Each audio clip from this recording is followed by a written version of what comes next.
The cost of elections in Zimbabwe. The cost of election in Zimbabwe is about 3.5% of our yearly GDP. Can we afford this money? Is it something that we can do?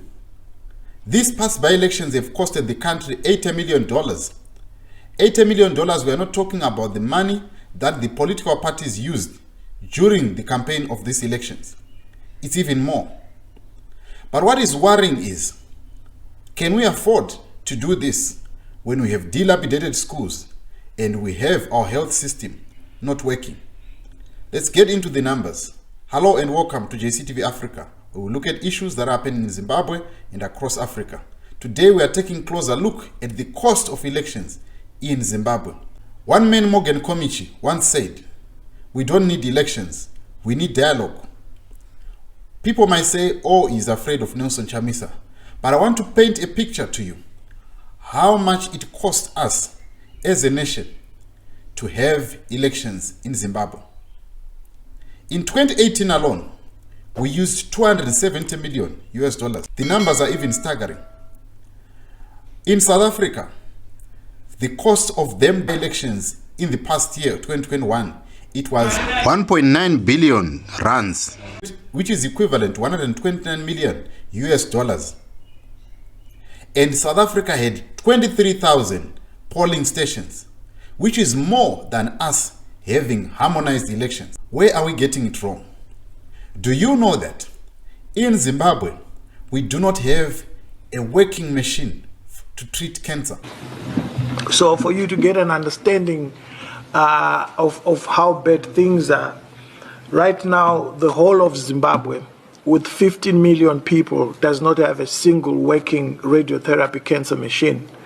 So if you get cancer today in Zimbabwe, you've got a death sentence, you are gone. The cost of getting healthcare outside the country is prohibitive, it's extremely expensive, so only the wealth are able to live, and most of them are surrogates of the ruling elite. For your own information, according to a study that was held, cancer is actually killing more people than malaria, HIV/AIDS, tuberculosis combined. Cancer is ravaging communities in terms of cervical cancer, prostate cancer, among all other cancers that you can think of. But let me just paint another picture of what we could have done.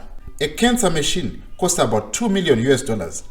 What we could have done with that money, with one election, we could have bought 125 cancer working machines that could have saved this chunk of our community.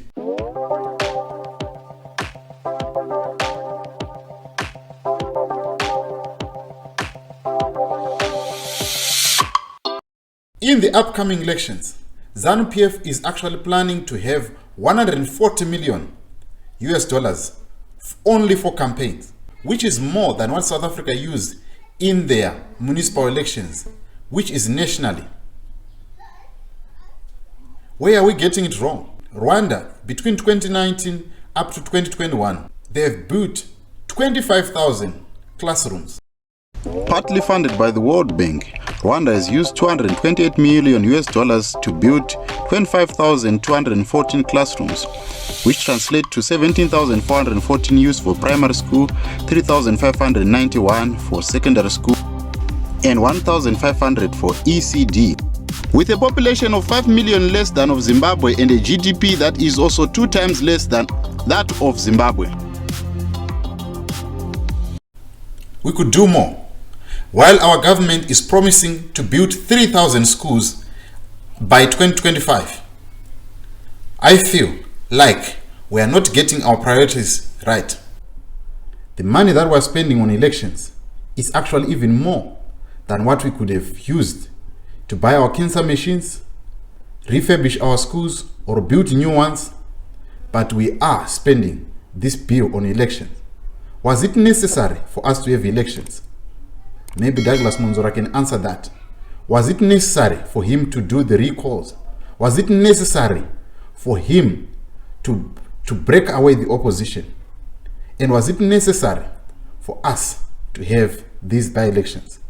Yes, you might say it was a good dress rehearsal for 2023, but the cost on the citizen and the cost that we do not have and the money that we do not have to make sure that we do these elections. It's very, very worrying. Let us talk about this. And what do you think about these elections and the cost that it has on the citizens, on the taxpayers' money?